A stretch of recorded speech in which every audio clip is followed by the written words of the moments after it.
Welcome to Samba Samba. Enjoy the video. You're going to set up Face ID inside Gcash now. First, make sure your phone actually supports Face ID and that iOS is updated. Otherwise, the option won't appear. Open Gcash, sign in using your MPIN or existing biometrics, and navigate to Profile, then Settings and Security. Once there, tap the Face ID toggle to start the in-app enrollment. This tells the app to request system permission, so it can use Face ID for authentication going forward. Now you'll authorize and complete the enrollment. When Gcash asks for permission, allow it to use Face ID. This triggers the iOS permission dialog. Grant access. If your device has no Face ID profile, follow the system prompts to enroll your face, moving your head in a smooth circle until the scan finishes.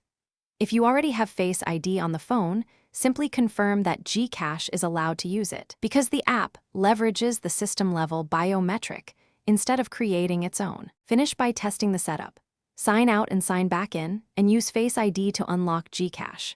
If it fails, don't panic. First check that Gcash has Face ID permission in iOS settings, toggle biometrics off and on inside the app, and restart your phone. Make sure your iOS is current and Face ID is enrolled properly.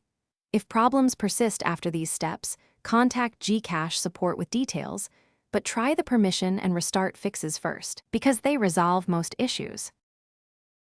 Thanks for watching. Consider subscribing if we helped you.